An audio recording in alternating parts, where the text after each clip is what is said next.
Julian arrives unannounced at recording. John Lennon's reaction left studio in silence. It was February 14th, 1974, at the Record Plant Studios in New York City. John Lennon was in the middle of recording what would become one of his most raw, honest albums. The session had been going for 12 hours straight. Cigarette smoke filled the control room like fog over Liverpool docks. Empty bottles of whiskey stood like soldiers on every available surface. And John was somewhere between brilliance and breakdown. He'd been living in what the press called his lost weekend, though it had already stretched into months. Separated from Yoko, drinking heavily, recording with a fury that bordered on madness. The engineers had learned not to question him, not to suggest breaks, not to do anything except capture whatever came out of him. Because when John Lennon was in pain, he made art that cut straight to the bone. Tonight, they were working on a track that would never see the light of day. A song so personal, so raw, that even John knew it was too honest for the world to hear. He was singing about fatherhood, about failure, about a boy he'd left behind. "One more take," John slurred into the microphone, his Liverpool accent thick with exhaustion and alcohol.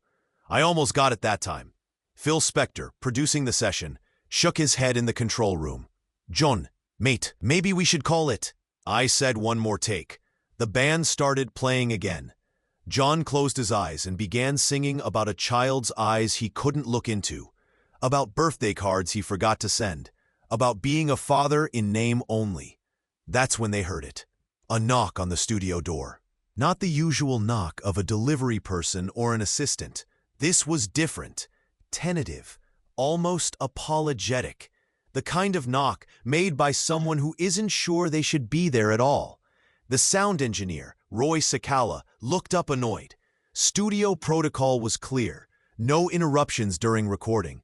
"Ignore it," Phil called out. "John's finally getting somewhere."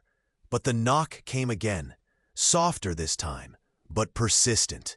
John stopped singing mid-verse. He opened his eyes and stared at the door like he could see through it, like he already knew. "Get the door, Roy," John said quietly. Something in his voice made everyone in the studio freeze. Roy hesitated, then walked to the door and opened it. Standing in the hallway was an 11-year-old boy, thin, pale, with brown hair that fell across his forehead, wearing a jacket too light for a New York winter, carrying a small backpack, and looking absolutely terrified. "I'm looking for John Lennon," the boy said, his voice barely above a whisper. Is my father here?" The studio went dead silent. Roy turned back to look at John, who had gone completely white. The cigarette fell from John's fingers onto the studio floor.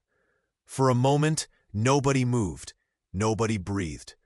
Julian Lennon had just walked into his father's recording session, unannounced, uninvited, and about to witness something that would change both their lives forever. John stood frozen behind the microphone, his hands gripping the stand so hard his knuckles had turned white. Staring at the boy in the doorway like he was seeing a ghost. Julian Charles Lennon, his firstborn son, standing in a New York recording studio at midnight, 3,000 miles from home. The boy he'd barely seen in the past 2 years. The child he'd left behind when the Beatles consumed his life. The son who reminded him of every failure he'd tried to drink away. "Julian?" John's voice cracked on the name. What are you doing here?" Julian took one small step into the studio, his eyes scanning the room, taking in the chaos, the bottles, the smoke, the strangers staring at him. "Mum sent me," Julian said, trying to sound braver than he felt. She said you wouldn't answer her calls." Cynthia. Of course, John's first wife, the woman he'd married because she got pregnant, the woman he'd promised to love and protect, the woman he'd left for Yoko Ono in a scandal that destroyed what was left of his first family. Phil Spector stood up in the control room. "John, maybe we should..." Everyone out. John's voice was barely audible. Everyone, now. The musicians looked at each other uncertainly. I said, get out. The room cleared in seconds. Engineers, session musicians, assistants. Even Phil Spector grabbed his coat and headed for the door. Roy Cicala was the last to leave, pausing to look at the small boy standing alone in the doorway. You okay, kid? Roy whispered. Julian nodded, though his eyes said otherwise. When the door closed, father and son were alone. The silence was suffocating. John finally stepped out from behind the microphone. He swayed slightly, the alcohol making his movements uncertain. Julian noticed. Of course he noticed. Kids always do. How did you get here? John asked, his voice softer now. Does your mother know where you are? She drove me to the airport, Julian said. She bought me a ticket. She said I needed to see you, that you needed to see me. John laughed, a bitter, broken sound. Did she now? And what exactly did she think would happen? That I'd throw my arms around you and we'd be a happy family again? Julian flinched at the sarcasm in his father's voice. She said you were hurting, that you were writing songs about us, about leaving. John's face changed, the defensive anger cracking just slightly. You shouldn't be here, Julian. This isn't a place for kids. I'm 11. I'm not a kid. You're 11. You're exactly a kid. Julian's jaw tightened, that stubborn Lennon determination showing through. I came here to ask you something, and I'm not leaving until you answer me. John stared at his son, seeing himself in those defiant eyes, the same fire, the same refusal to back down. Ask then. Julian reached into his backpack and pulled out a worn notebook, the kind kids use for school, covered in doodles and stains. He opened it to a page marked with a folded corner. I wrote you letters, Julian said. 23 letters. Did you read any of them? John's silence was answer enough. I didn't think so, Julian continued, his voice getting stronger. So I'm going to read you one now, and you're going to listen. Subscriber reminder to be included here. Hey, before we continue with this incredible story, I need to give you an important warning. Many subscribers have reported that YouTube has removed their subscriptions without notice. Just take a quick look at the red button below to make sure you're still subscribed to the channel. I don't want you to miss any of the exclusive content that's coming up. And while you're there, leave that powerful like that helps me a lot with the algorithm. Oh, and tell me in the comments, which city are you watching from? I love getting to know every amazing person who is part of this community. Your participation makes all the difference. Let's interact. Julian's hands trembled as he held the notebook, but his voice remained steady. Dear Dad, he began reading. I'm writing this on my 9th birthday. Mom made me a cake and we pretended you called, but you didn't. You never do. John closed his eyes. Julian, you don't have to. Yes, I do. You're going to hear this. The boy continued reading. The kids at school ask me what it's like having a famous dad. They think it must be amazing. They think I must be special. I don't know what to tell them, because I don't really have a dad. I have pictures of one. I have records of one. But I don't have one who comes to my football games, or helps with my homework, or just exists in the same room as me. Each word landed like a physical blow. John reached for the bottle of whiskey on the piano, took a long drink. Julian watched him, that small act of escape, and something hardened in his eyes. Mom says you're hurting, that you're going through something difficult. But Dad, I'm 9 years old, and I'm hurting too, and I don't have whiskey to make it go away. I just have this empty space where a father should be. John set down the bottle. I never meant to. The letter isn't finished. Julian's voice was cold now, a child forced to grow up too fast. I used to dream that you'd come back, that you'd show up at school one day to pick me up, that all the kids would see that John Lennon was my dad and that he loved me, that I wasn't making it up, that you were real. But you never came, and eventually I stopped dreaming. I stopped waiting. I stopped hoping. And Mom said that was okay, that I had to let go. That you'd moved on to a new life. A new wife. A better family. Julian, John's voice broke completely. But then Mom heard you on the radio, singing about regret, about mistakes, about children you'd abandoned, and she started crying. She said you were finally admitting the truth, finally acknowledging what you'd done. Julian looked up from the notebook, straight into his father's eyes. So I need to know, Dad, was that song about me? Or was it about some imaginary kid you wish you'd been a better father to? Because if it's just a song, if it's just words you sang to make yourself feel better, then I'm leaving, and I'm never coming back. The question hung in the air like smoke. John Lennon, the man who'd sung about peace and love and imagined no possessions, the man who'd told the world to give peace a chance, was being asked by his 11-year-old son to tell the truth. Finally, John walked slowly across the studio floor, each step deliberate. He sat down on the piano bench and gestured for Julian to sit beside him. Julian hesitated, then sat, keeping distance between them. That song, John said quietly, the one you heard on the radio, it's called Scared. And no, you'll never hear it on an album, because I'm too much of a coward to let anyone know how badly I've failed as a father. He turned to look at Julian. But yes, it was about you. Every word, every note, every moment of self-loathing I could fit into 4 minutes. Julian's expression didn't change. He'd learned not to trust his father's words. Prove it, the boy said. Sing it for me, now. John stared at his son, at the challenge in those young eyes. Julian, I'm drunk. I'm exhausted. You were about to record it when I knocked. So record it now. For me.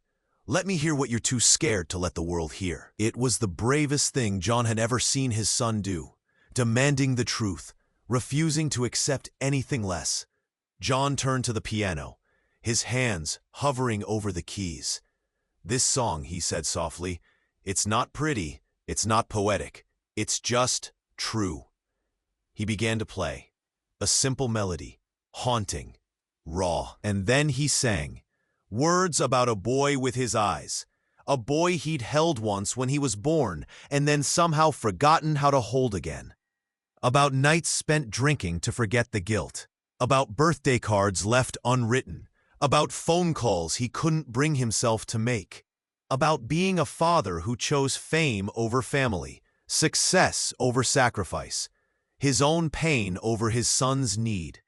Julian sat perfectly still on the piano bench, listening to his father confess everything, tears streaming down his face, but not making a sound.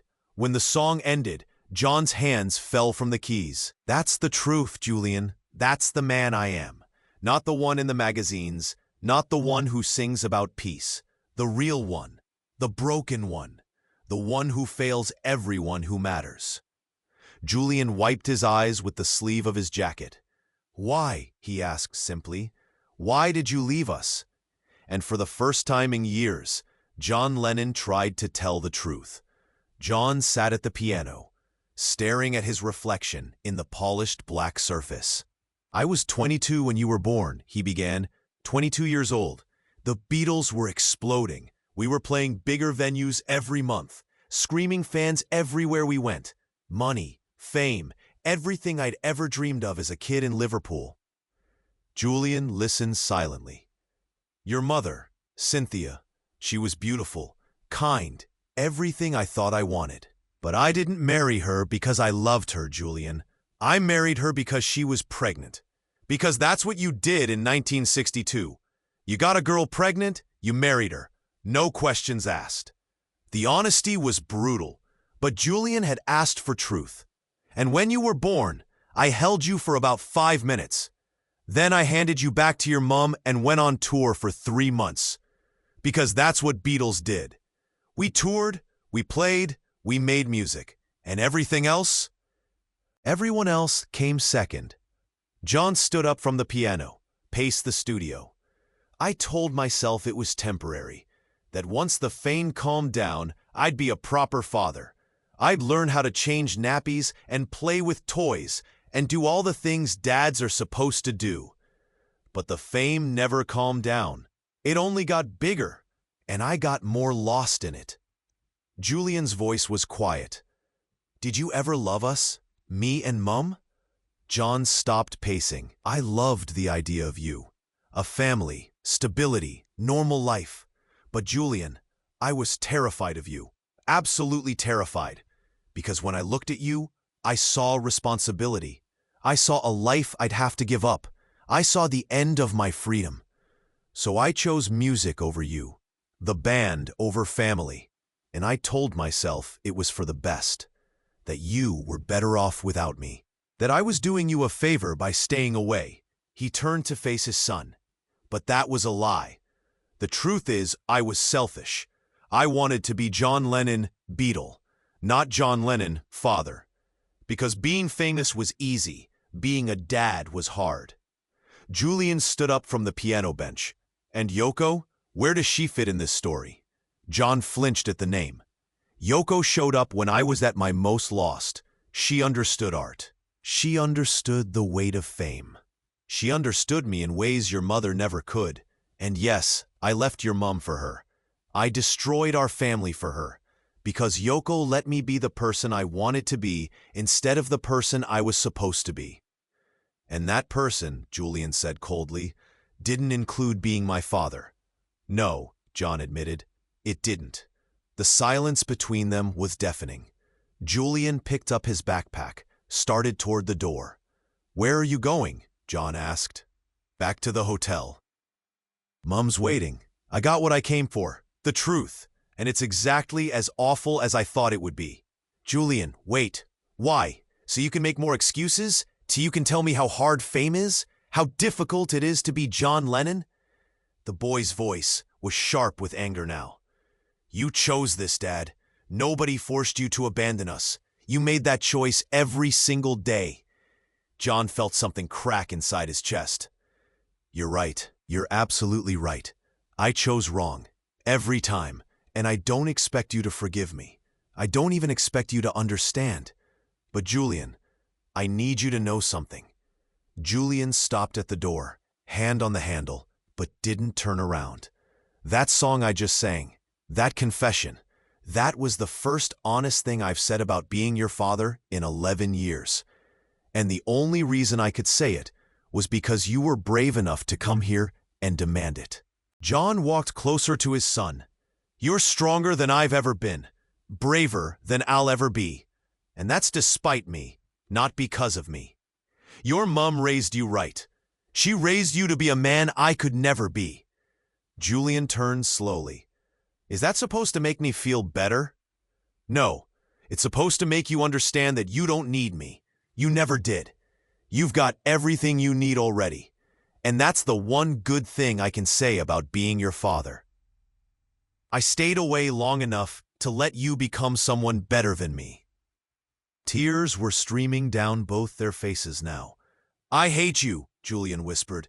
I hate you for not being there, for not trying, for choosing everyone and everything else over me. I know, but I also, Julian's voice broke, I also wanted you to want me, to choose me, just once, to show up and be my dad. John moved forward and did something he hadn't done in years. He hugged his son. Julian stiffened, then slowly, hesitantly hugged him back. I'm sorry, John whispered into his son's hair. I'm so sorry. They stood there in the empty studio, father and son, broken and breaking. And for 3 minutes, John Lennon was just a dad holding the child he'd failed. Nothing more, nothing less. When they finally separated, John's shirt was wet with Julian's tears. The boy looked exhausted, emotionally drained. Come on, John said softly. Let's get you back to your mum. She must be worried sick. They walked out of the record plant studios into the freezing New York night. John hailed a cab, gave the driver the address of Julian's hotel. They rode in silence through the Manhattan streets, passing homeless people sleeping on grates. neon signs flickering. The city that never sleeps, living up to its name. Julian stared out the window, processing everything. "Can I ask you something?" Julian said quietly. "Anything. If you could do it all over again, would you?" John didn't answer immediately. "Would I do what differently? Leave your mother? Join the Beatles? Meet Yoko?" "Would you choose me?" Julian clarified. "If you knew then what you know now, if you could see how much it would hurt me, would you choose to be my father? Really be my father?" It was the most important question anyone had ever asked John Lennon, and the answer would define everything. John looked at his son, really looked at him. This brave, damaged, beautiful boy who'd flown across an ocean to confront his demons. "Honestly," John said, "I don't know." Julian's face fell. "But," John continued, "I know what I should say, what you want to hear. That yes, of course I'd choose you, that you'd be the most important thing in my life, that I'd sacrifice everything for you. But the truth is, Julian, I don't know if I'm capable of that. I don't know if I've ever been capable of putting someone else first. Not you, not your mom, not even Yoko, really. I think I'm fundamentally broken in that way." The cab pulled up to the hotel. John paid the driver. They got out, stood on the sidewalk in the cold. "But here's what I do know," John said. "You deserved better than me. You deserved a father who showed up, who called, who remembered birthdays, who chose you over everything else. And I failed you, completely and utterly." He put his hands on Julian's shoulders. "And I can't fix that. I can't go back. I can't undo the damage. But I can do one thing. I can tell you the truth. I can stop lying, stop making excuses, stop pretending I was anything other than a terrible father." "Why now?" Julian asked. "Why tell me all this now?" "Because you asked. Because you demanded it. Because you were brave enough to not accept my bullshit anymore." Julian looked up at the hotel. His mother was up there, probably pacing, probably terrified she'd made a mistake sending him. "What happens now?" Julian asked. John smiled sadly. "You go upstairs. You tell your mom everything. And tomorrow you fly back to England and live your life. And you?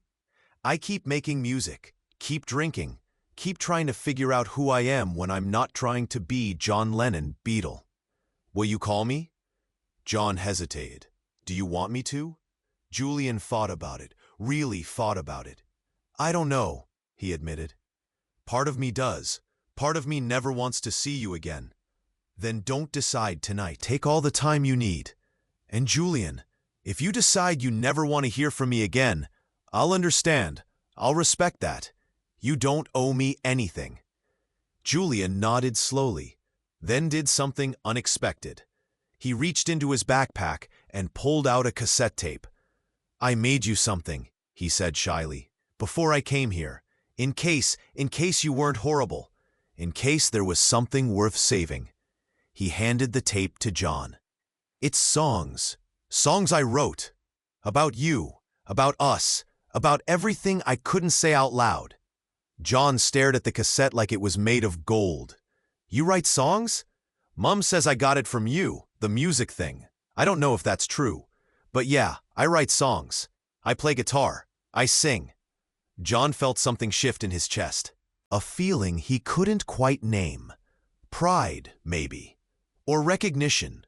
Or fear that his son would make the same mistakes he had. "Will you listen to them?" Julian asked. "Yes, tonight, as soon as I get back to the studio." "And Dad?" Julian's voice was very small now. "If they're terrible, you don't have to lie. I can take the truth now. You taught me that." John pulled his son into another hug. "I'll listen with open ears and an open heart. That's all I can promise." They separated. Julian walked toward the hotel entrance. Stopped. Turned back. "Dad, thank you for not lying tonight, for telling me the truth. It hurt, but it was what I needed." Then He was gone. Through the revolving doors, into the lobby, up the elevator, back to his mother.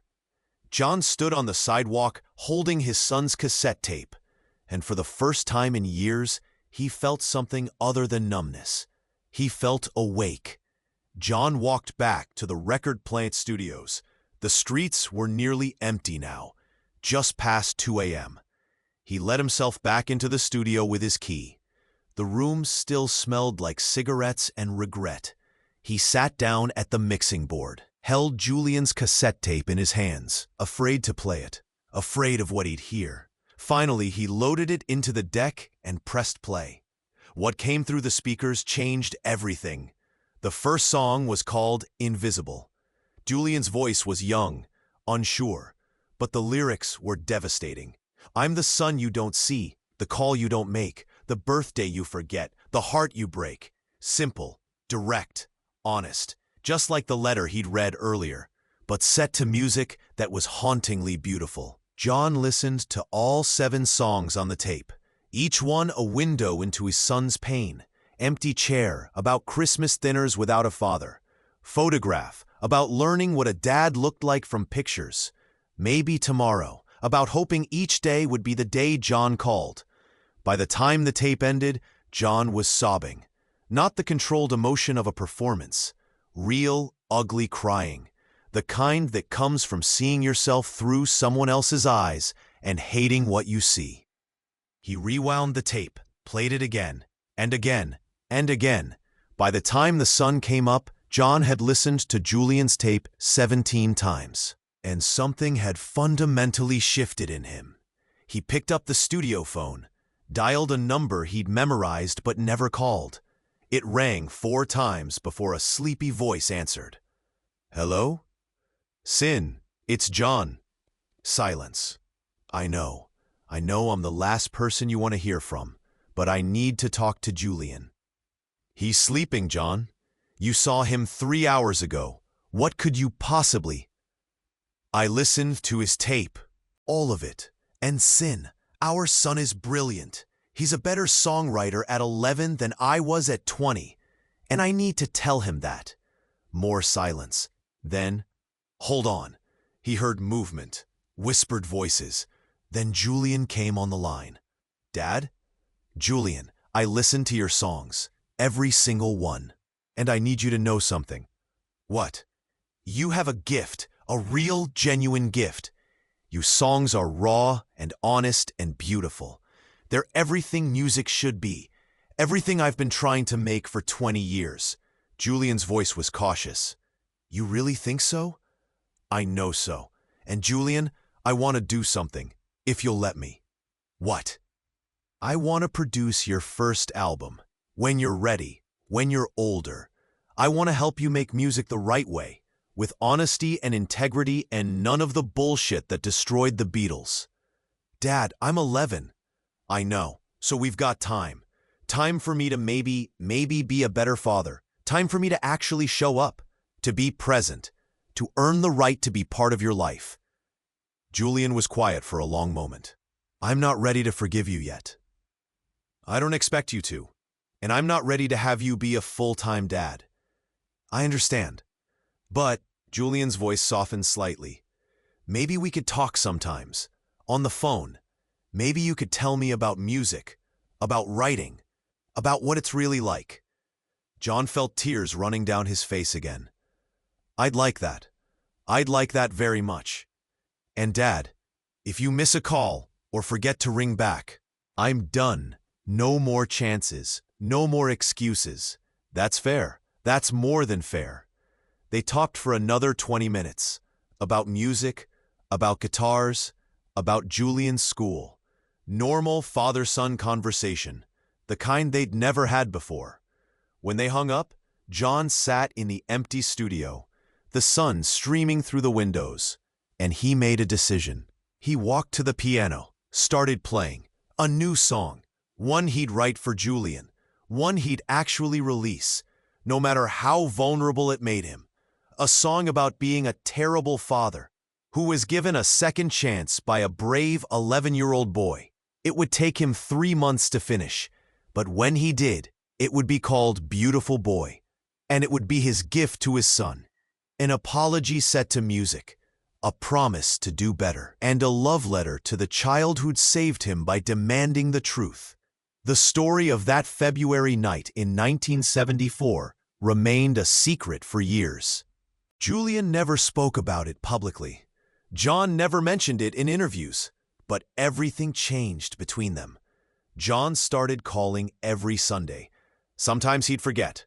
Sometimes he'd be too drunk or too high.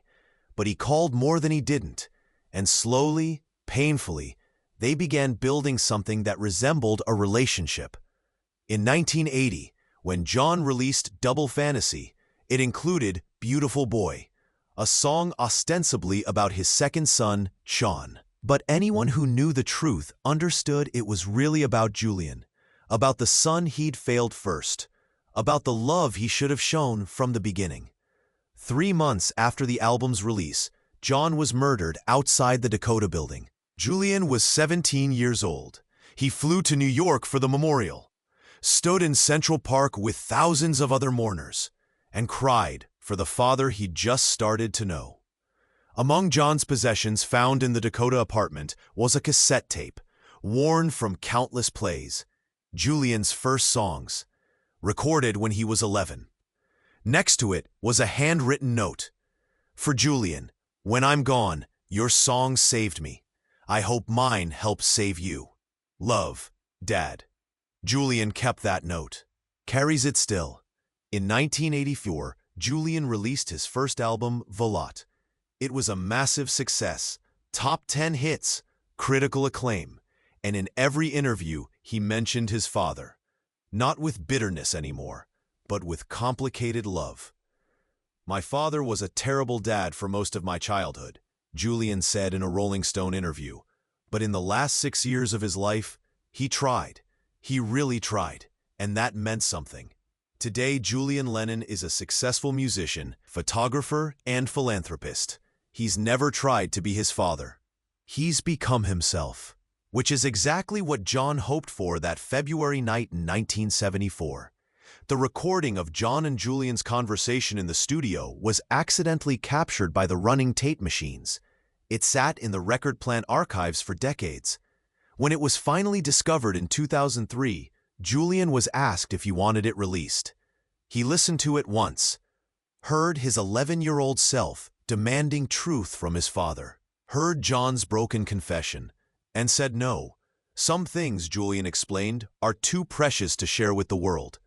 That night was between me and my dad, and that's how it should stay. But he did allow one thing to be shared: John's original demo of Beautiful Boy, recorded the morning after Julian's visit, before the lyrics were polished, before the production was added. Just John at a piano, singing to his son, raw, honest, true. The recording ends with John saying, "Julian, if you ever hear this, thank you. Thank you for not giving up on me when I'd already given up on myself." It's the most heartbreaking thing John Lennon ever recorded, and the most beautiful, because sometimes love isn't about being perfect. It's about showing up when you've failed. It's about telling the truth when lying would be easier. It's about a father trying to be better because his son demanded it.